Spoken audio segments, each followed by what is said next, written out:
Bienvenue sur Upcycling. Devant vous, les psychologues héritiers Nomi. Aujourd'hui, nous allons aborder un sujet très intéressant. Demander pardon en 6 étapes. Dire pardon suffit à s'excuser? En tout cas, pas toujours. Combien est-il nécessaire de demander pardon? Le pardon est une offrande visant à rétablir un équilibre rompu, un contrat trahi.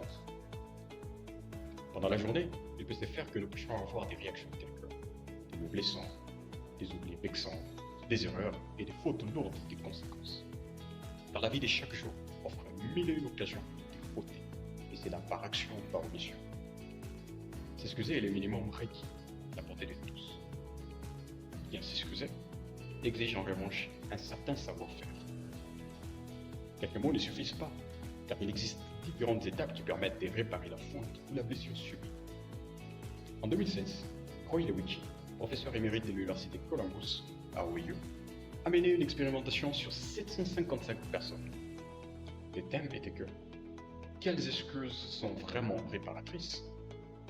Au final, 6 éléments ont été identifiés comme réellement déterminants. Cette étude connaît un effet viral et depuis considérée comme la référence sur les sujets. Étape numéro 1. Exprimer ses regrets. Je suis vraiment désolé, je regrette tellement. Exprimer clairement, sincèrement si possible, est le point de départ incontournable. Dans l'ensemble, nous avons plutôt tendance à nous lancer d'entrée dans des explications qui résonnent désagréablement comme une auto-absolution. Il va 2 sans dire qu'une telle attitude ne dispose pas l'autre favorablement à notre cas. Présenter ses excuses requiert une petite dose d'humilité, car il s'agit de dire à notre interlocuteur que nous avons conscience de l'avoir blessé et d'avoir abîmé quelque chose de la relation. Seule l'expression de cette conscience est susceptible d'installer un climat d'écoute et d'accueil. Étape numéro 2. Exprimer ce qui s'est passé. Il ne suffit pas de dire « désolé » pour réparer. Prendre le temps d'expliquer ce qui nous a conduit à blesser l'autre, volontairement ou non, est nécessaire pour exprimer la valeur que nous accordons à la relation. L'important est que notre interlocuteur comprenne comment nous avons fauté, contexte d'état d'esprit, malentendu éventuel, ainsi de suite. Ces informations l'aideront à se faire une idée plus précise de ce qui était en jeu et du pourquoi de la transgression, ce qui l'aidera à choisir de manière éclairée s'il décide plus tard de passer l'éponge ou pas. Étape numéro 3. Reconnaître sa responsabilité. Il faut bien l'avouer, nous avons tendance à nous trouver des excuses en même temps que nous tentons d'en présenter.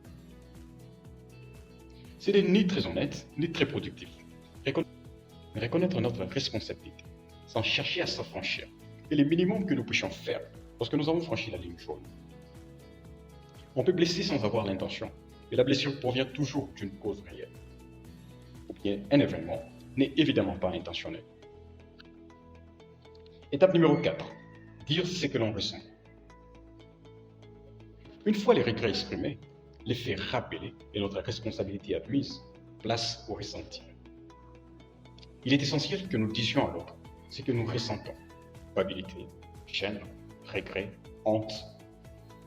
Mettre en mots ces émotions, ces sentiments, revient à faire preuve de l'empathie dont nous avons sans doute manqué au moment où nous avons blessé l'autre. L'expression de notre vraiment permet à notre interlocuteur d'entendre que l'on prend la mesure de sa blessure et que celle-ci nous affecte.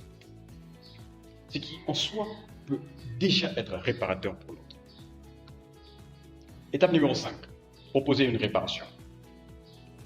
Surtout pour les dommages quantifiables, matériels, mais pas seulement.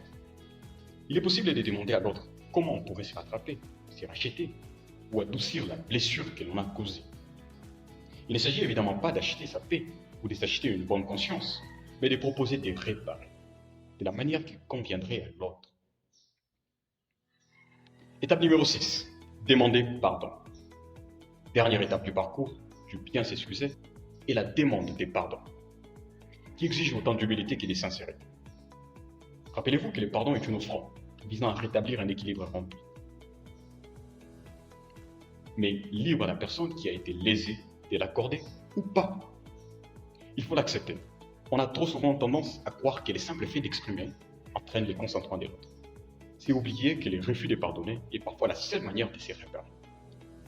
mais vaut mettre tout son cœur à demander sincèrement pardon et vivre pleinement sa dimension libératrice et réparatrice. Si tu as aimé la vidéo, lâchez les gros pouces bleus et partagez-la au maximum pour que nous puissions continuer à en faire. Partagez dans les commentaires vos expériences les plus difficiles où vous avez parfois échoué de demander pardon.